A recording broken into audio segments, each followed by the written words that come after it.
Bonjour tout le monde, on se retrouve aujourd'hui pour la petite vidéo de à quoi j'ai joué en avril dernier. Donc quand même une bonne liste de jeux.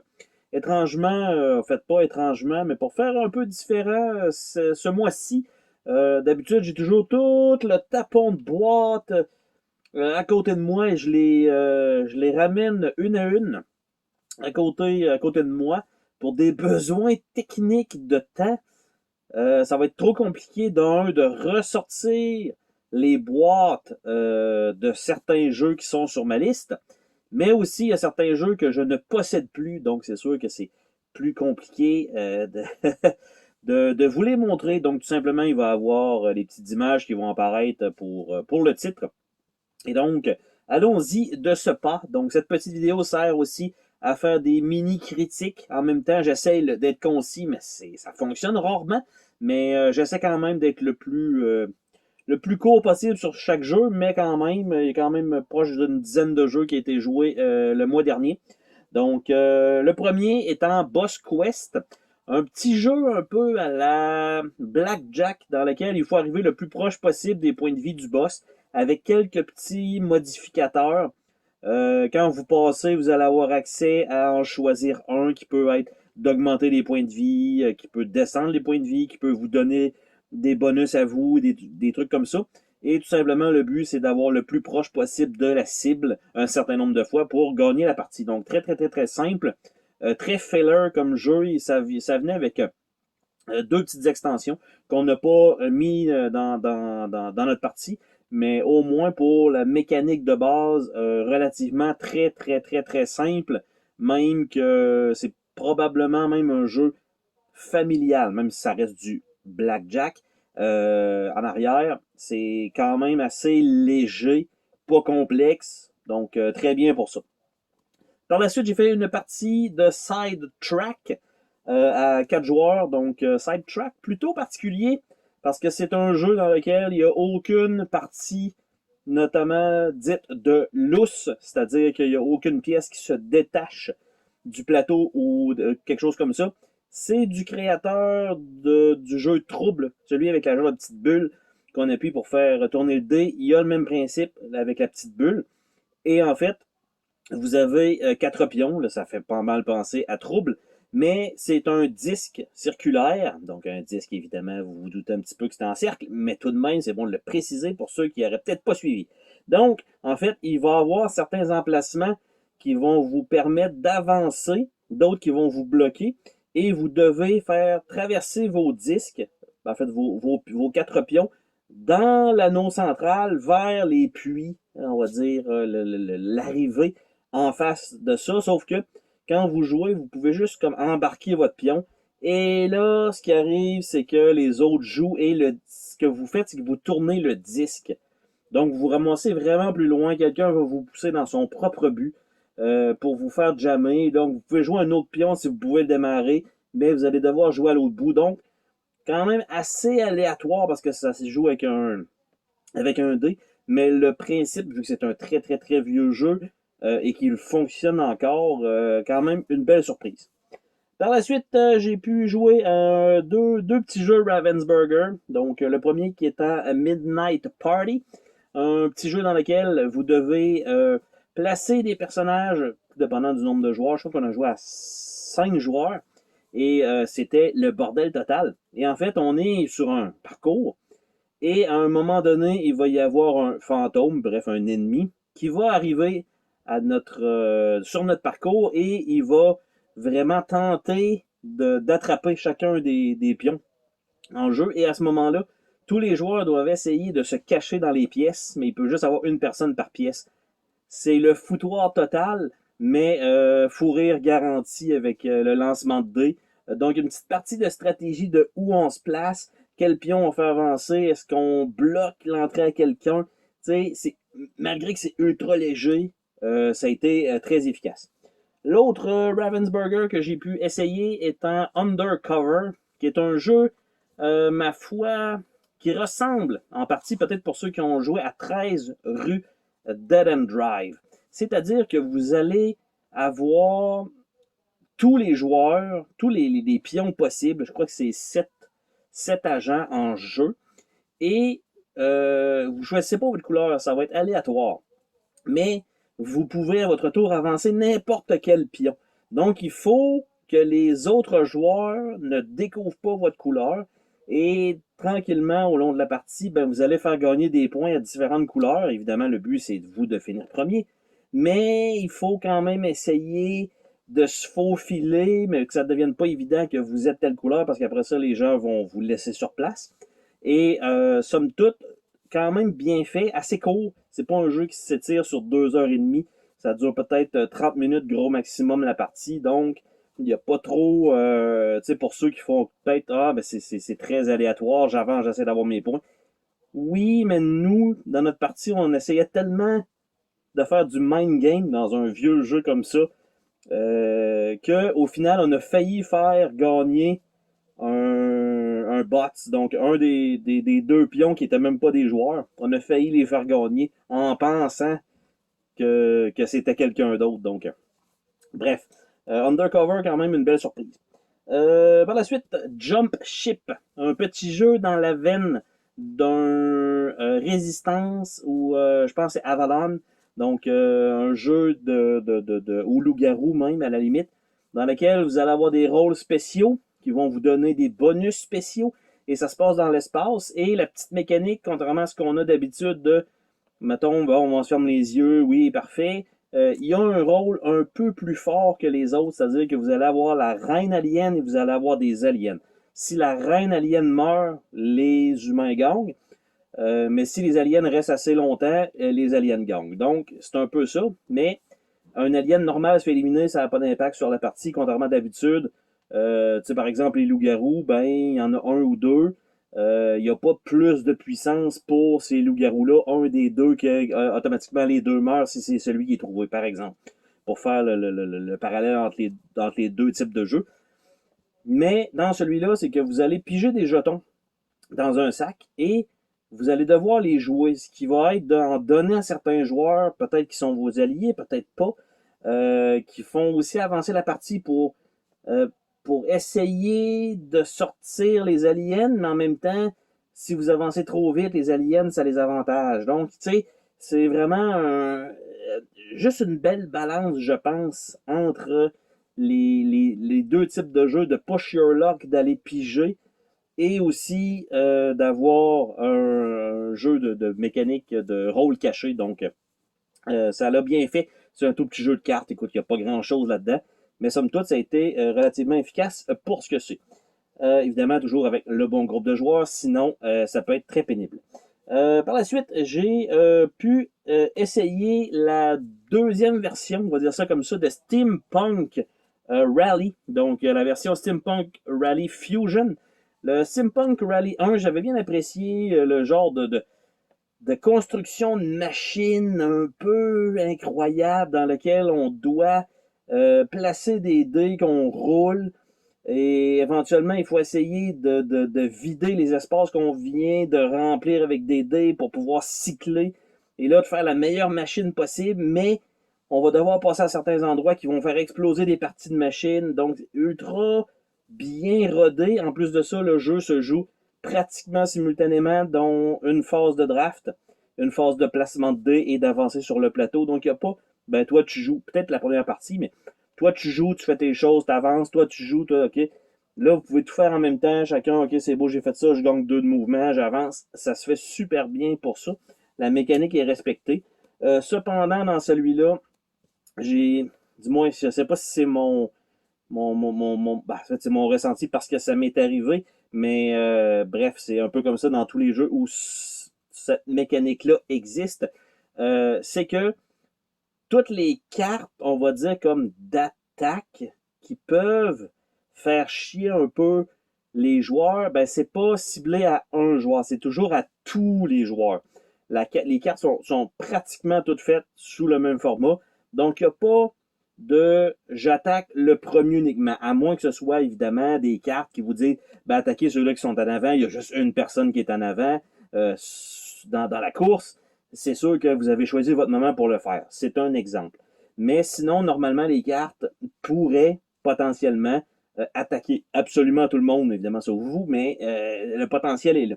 Et ça dépend juste de vous si vous vous mettez en fait en condition pour pouvoir le faire ou si vous décidez de le faire à ce moment-là. Bref. Mais malgré tout ça, normalement, dans ce genre de mécanique-là, il y a des façons de mitiger le fait qu'on se fait attaquer. Et par de la défense, par exemple, de parfait, tu me fais, par exemple, 2 dégâts. Moi, j'ai quelque chose de mon côté. Non, je ne reçois pas ces dégâts-là, ça vient de se terminer. L'autre à côté reçoit 2 dégâts, l'autre à côté reçoit 2 dégâts, par exemple.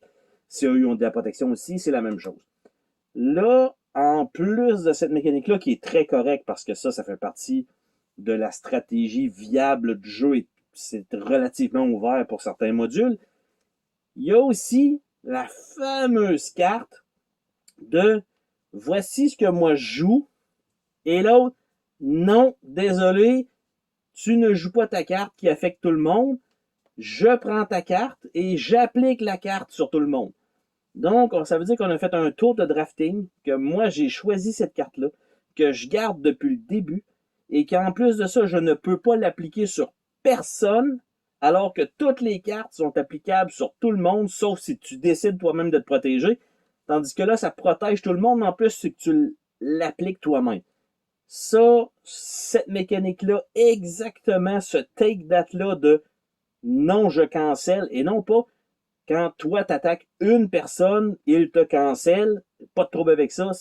Normalement, ça fait partie un peu du trade qui doit arriver. De je fais payer tout le monde, non, tu fais pas payer tout le monde, et c'est moi qui fais payer. C'est encore pire, c'est 2 fois pire. Donc ça m'a complètement cassé le jeu. Je déteste cette carte-là qui existe et normalement, je me débarrasse de ces jeux-là assez rapidement parce que c'est exactement le genre de truc, tu te dis, OK, donc moi, je peux absolument pas faire aucune stratégie parce que si je joue une carte, automatiquement, quelqu'un va m'empêcher de jouer. Donc, c'est pas... Je l'aime pas. J'aime vraiment pas cette mécanique-là. Un pour un, pas de problème. Un pour tous, ça, j'ai un problème avec ça. Donc, en plus, c'est même pas de tout bloquer pour tout le monde. C'est en plus de le prendre et de le faire, c'est encore pire. Bref, Steampunk Rally Fusion, je me souviens pas qu'il y avait ça dans l'édition de base. Ils ont rajouté les dés de fusion qui est correct, mais je pense que j'ai préféré la première édition. Même le parcours, il me semblait moins intéressant dans cette version-là, malgré que la version avec les petites guerres en métal, c'est super cute, ça fonctionne super bien, la qualité des cartes est là. Il y en a un bon nombre, mais hein, ça, malheureusement pour moi, c'est un no-go. Par la suite, The Siege of Rundar, qui est un deck builder dans lequel vous devez défendre des ruines, en fait, qui ont encore de l'or à l'intérieur, et vous allez vous faire attaquer d'à peu près partout. C'est-à-dire que vous allez avoir des orques qui vont monter sur 3 flancs de montagne. Vous allez avoir des trolls qui vont arriver de l'autre côté. Vous allez avoir des gobelins qui vont être dans le tunnel quand vous tentez de vous échapper. Et vous allez avoir des catapultes et des tours qui vont vous attaquer. C'est l'enfer comment t'as pas le temps de tout faire. Et le jeu est vraiment intéressant parce que, contrairement au deck builder normal, on va dire ça comme ça, vous avez un plateau sur lequel vous allez jouer. Et les actions de vos cartes vont vous permettre, par exemple, de créer, on va dire, ou modifier, par exemple, du bois, de la fourrure ou du métal. Et vous allez placer ces jetons-là sur une charte de cartes disponibles. Et quand, on va dire comme pour la construire, et quand la carte elle est disponible, n'importe quel des joueurs peut à son tour prendre la carte dans son deck et remplacer une de ses cartes initiales. Donc jamais votre deck devient plus gros, c'est toujours une carte de remplacement. Vous en avez toujours le même nombre qui est 12 cartes et vous prenez 5 cartes en main, vous mettez 2 cartes en dessous d'une défausse en partant, donc il vous manque toujours 2 cartes. Et vous avez une autre main de 5 cartes, bien sûr. Donc, ça va toujours être ça. Donc, toujours 12 cartes maximum. Même si vous dites, ça serait bon, je rajoute. Oui, mais vous devez jeter une carte. Et le but, vous avez une seule façon de gagner, c'est de sortir des ruines. Et pour sortir, vous devez creuser. Et pour creuser, ça vous prend des pelles, qui est évidemment le symbole qui n'est pas le plus répandu. Mais si vous avez tout ça, vous avez en plus de ça des gobelins à combattre, qui vont être à combattre au corps à corps, qui peuvent être avec des arbalètes, ou vous pouvez aussi, certains, juste les briber en leur donnant un peu d'or ou en leur donnant quelque chose, et tout simplement, ben, ils vont se pousser. Les trolls ultra durs à défoncer aussi, et les orques sont quand même pas si mal, mais il y en a beaucoup. Vous avez quand même deux systèmes, les armes corps à corps ou les armes à distance avec les flèches. Franchement, côté design de jeu avec la boîte, les murs, tout ça, ça le rend super bien. On a peut-être un petit peu de misère à voir de temps en temps, dépendant de où on est placé. Mais somme toute, la production, elle est super belle. Ça vaut le prix qu'on paye. Donc ça, des fois, on s'entend, on paye 50$ pour 250 cartes. Moi, je trouve que ça vaut pas le coup. Mais là, vraiment, avec le château moulé, les cartons, les petits jetons en bois, c'est super bien fait, c'est bien expliqué. Il y a de la rejouabilité, je veux dire, suffisamment pour en faire quand même une coupe de parties. Donc, je pense que Siege of Rundar, ça vaut le détour. Par la suite, j'ai pu jouer à un très, très, très vieux jeu qui s'appelle Disaster, dans lequel vous avez des pions qui ont l'air d'être des Yetis, ce qui fait aucun sens. Et c'est un roll and move dans lequel vous vous déplacez de désastre en désastre en espérant qu'il se déclenche, mais au bon moment. Parce que vous avez un avion qui crache, classique. Vous avez un bateau qui coule, classique. Vous avez un tremblement de terre avec les strates de terre qui vont se déplacer. Et vous avez aussi un building qui est en feu. Donc, il faut ramasser des pions comme héroïques, là, des pions de désastre. Et pour les ramasser, il faut que vous surviviez au désastre. Et évidemment, survivre au désastre, on s'entend que ça va être un roulement de dés, il n'y aura rien de spécial là, mais chacun des 4 désastres a sa petite mécanique différente. Le bateau, à chaque tour, vous avez un -1 qui s'ajoute ou se retire de votre lancement de dés. Donc, premier tour, vous avez -1, -2, -3, -4 sur vos dés. Et à -5, le bateau est coulé, vous mourrez. Le bateau, plus vous êtes à l'avant du bateau, moins c'est bon parce que vous devez aller à l'arrière du bateau. Et une fois que vous êtes rendu à l'arrière du bateau, ben vous vous téléportez, on va dire, à l'avant et vous continuez votre parcours. L'avion, elle, l'inverse. L'avion fait -1, -2, -3, la même mécanique, mais vous devez aller à l'arrière pour compléter. Vous ne ramassez pas de l'autre côté. Le feu dans la bâtisse, ça monte. Ça se déplace de gauche à droite et ça bloque les entrées. Donc, c'est super bien fait pour ça. Et les strates, ben en fait, ça se sépare. Si vous êtes justement au-dessus de la séparation, ben pas de chance, vous mourrez automatiquement. Donc, ça reste encore, comme je disais, un roll and move de cette époque-là. Mais somme toute, on a eu quand même une coupe de petits rires. Un petit peu long pour ce que c'est. Peut-être, je dirais, gagner 3 jetons au lieu de 5. Raccourcir la partie un petit peu, je pense que ce serait suffisant juste pour ah, c'est drôle, ça dure 20 minutes maximum, puis je pense que ce serait bien. Quand ça se met à s'étirer, que les gens sont pas chanceux, sont pas capables de ramasser des jetons, sont à 0, jetons monnaie en gagne 1, ils perdent, tu sais, ça fait que la partie est longue. Donc, ça, c'est à prendre en considération, évidemment, pour les roll and move. Par la suite, on a, bref, en groupe, fait le Deckscape, le Destin de Londres. Donc, on en a quand même fait quelques-uns depuis, avec souvent des petites mécaniques différentes. Celui-ci me semblait beaucoup plus proche du premier, donc je ne sais pas dans l'ordre exactement dans lequel ils sont sortis, et c'est pas l'ordre nécessairement dans lequel on les fait.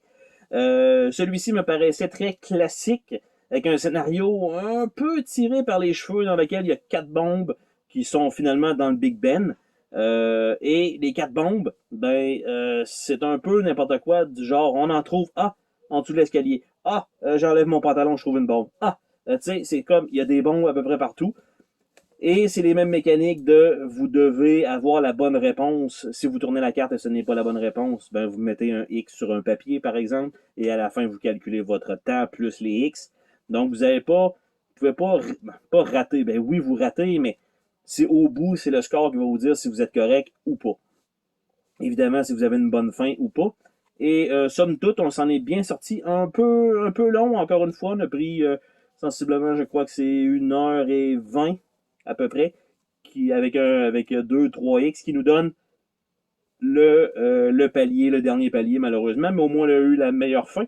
Et somme toute, des fois, de prendre le guess une fois qu'on connaît un peu la mécanique, en se disant, non, moi, je ferais ça, une cloche en verre, je la casserais, au lieu de trouver le numéro, ben effectivement, des fois, c'est la bonne façon de penser. Donc, au début, on était comme pas certain, OK, ils vont vraiment là, ça prend de l'observation, mais un peu de logique. Là, on est, tu sais, ça va bien quand on les fait, ça va assez vite, on sait un peu la mécanique. OK, on va avoir 3 piles, 2 trucs à faire en même temps, donc on va simplement les faire, puis ça fonctionne très bien pour se retourner dans une autre pile de cartes. C'est très correct. Mais, mettons, si j'ai à le placer dans les 4 que j'ai joué, il serait avant-dernier. C'est-à-dire, mon préféré a été celui dans la jungle, qui était l'Eldorado, je ne me trompe pas. Très cool, avec les objets qu'on pouvait prendre au début de la partie qui vont influencer un peu plus tard. Très cool. Le deuxième, qui étant celui dont on recule dans le temps, qui était le premier qu'on a fait. Très bien aussi, les bons puzzles. Après ça, ce serait celui-là, le Destin de Londres, et le dernier que j'ai pas aimé, c'était celui qu'on fait un vol et que chacun a une particularité, que ça va être lui seul qui va pouvoir découvrir le puzzle. Lui, je l'ai un peu moins apprécié, la manière que c'est expliqué, tout ça.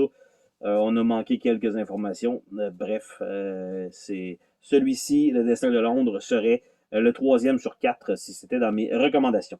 Et le dernier jeu que j'ai joué le mois dernier, ça s'appelle Shawai, et c'est en fait un jeu qu'on aurait pu mettre n'importe quel thème dessus, ça aurait très bien fonctionné. Ce sont des chats qui décident d'aller à la pêche et de pêcher donc lors d'un festival. Et vous avez toujours 3 poissons qui sont disponibles, et avec une série de cartes que vous avez, et tous les mêmes cartes, de -1 à -12. Vous devez donc jouer une carte face cachée. Lorsque tout le monde a une carte, vous la révélez. Et celui qui plonge le plus profond, donc celui qui a la plus haute carte, va chercher le poisson dans le fond, donc sur les 3 cartes. Le deuxième qui a pris la plus grosse carte va prendre le deuxième poisson. Et celui qui a joué la moins grosse carte, et non pas nécessairement celui qui a joué la 3e plus grosse carte, vraiment la plus petite carte, va prendre le dernier poisson sur le dessus. Donc, dépendant au nombre de joueurs, par exemple, à 4 joueurs, il y a toujours quelqu'un qui ne ramassera rien. Mais au travers de tout ça, il y a évidemment les égalités qui sont brisées par une petite statuette qui va vous indiquer, dépendant entre quel joueur, quel sera le bris d'égalité. Donc, il faut prendre ça en considération. Et vous avez aussi le fait qu'il va y avoir aussi des malus dans les cartes qui vont être disponibles, donc dans les poissons à aller chercher. Et tout simplement, celui qui a le plus gros score en termes de poissons remporte la partie. Donc, très, très, très simple, très rapide. Je dirais que 10 minutes, la partie était terminée. Donc, ça va être un bon filler, je pense, qu'on va pouvoir sortir assez rapidement, lors fin de soirée. Bang, ok, c'est beau, on veut ça. Ou entre deux jeux en attendant quelqu'un, on va jouer une petite partie de Shawai. Petite omission de ma part, pris à la dernière seconde lors du montage, et c'est pour ça que je faisais en fait la vidéo, parce qu'il me manquait des jeux et que j'avais pas tous les boîtiers pour pouvoir vous les présenter, et j'oublie exactement le pourquoi je faisais ce principe-là pour cette vidéo-là, au lieu d'avoir les boîtes. Et en fait, c'était que c'est un jeu que j'ai mis à l'échange et que j'ai échangé avant que cette vidéo soit tournée, donc j'avais malheureusement pas la boîte, qui s'appelle Epix, qui est un petit jeu plus de bataille, contrôle de terrain. Sensiblement, vous devez attaquer un château ennemi. Vous pouvez jouer à 2, 3 ou 4. Probablement que le 4 est la meilleure version parce que vous avez le plateau complet. Sinon, c'est des plateaux un petit peu plus petits du côté réversible du gros plateau. Et tout simplement, vous avez 3 options possibles dans votre tour, c'est-à-dire que vous pouvez récolter de l'argent, vous pouvez construire des troupes, ou vous pouvez déplacer / attaquer, dépendant quelle troupe bouge.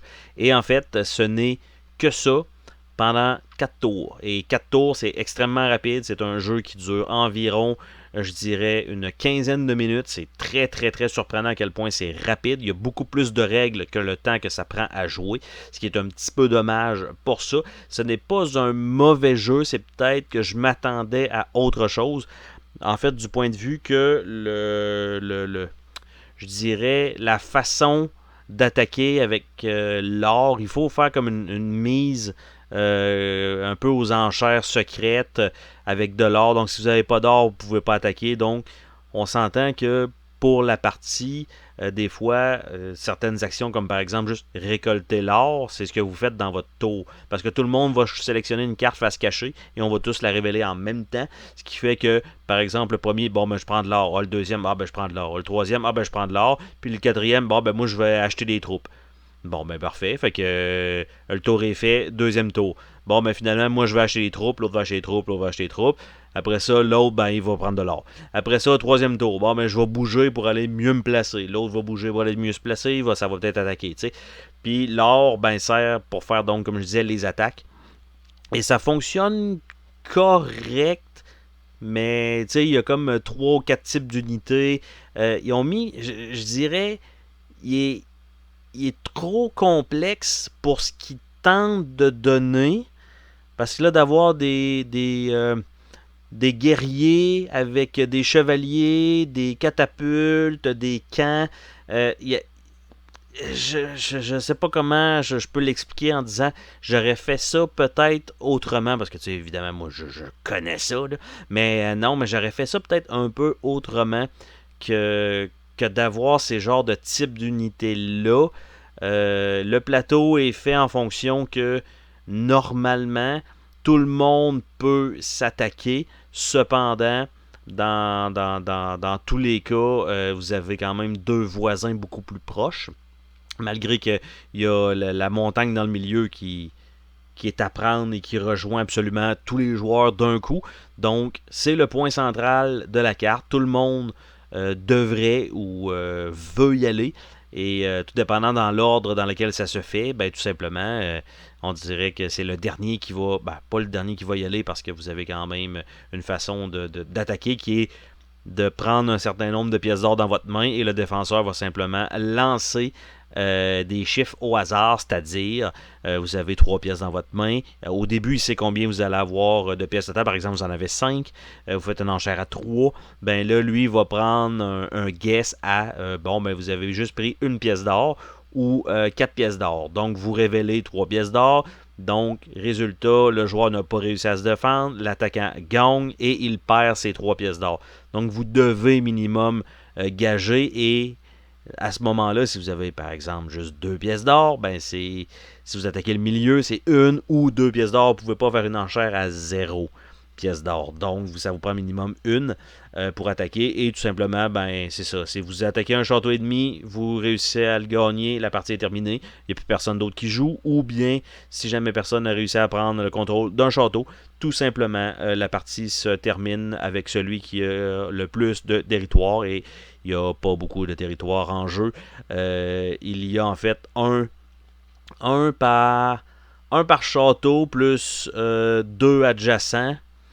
La montagne dans le milieu plus 2. Donc, pas beaucoup de territoire, on se promène pas beaucoup. Mais comme je disais, les actions sont pas nécessairement très intéressantes, surtout quand vous allez juste chercher de l'or pendant un tour et que la partie dure 4 tours. C'est comme un peu trop court, un peu trop complexe. Des très bonnes idées quand même pour le matériel qui est fourni. Mais c'est ça, un peu trop court et les actions pas toutes intéressantes, malgré que oui stratégiques, mais pas toutes intéressantes. Donc c'est pour ça que malheureusement ben, le jeu ne fait plus partie de ma collection. Donc, ça fait le tour de tout ce que j'ai joué ce mois-ci. Donc, il y a quand même plusieurs titres. S'il y en a que vous connaissez, que ça vous tente de discuter dans les commentaires, ça va me faire plaisir de vous lire. Sinon, n'hésitez pas à laisser un petit pouce en l'air, ça fait toujours plaisir. Le compteur, d'ailleurs, des abonnés continue de monter. On est presque à 100 maintenant. Donc, au moment où cette vidéo a été publiée, on est à peu près à 98. Donc, on s'approche lentement, mais on y arrive. Donc, encore grand merci pour votre soutien et on se dit à la prochaine pour une autre vidéo. Salut tout le monde!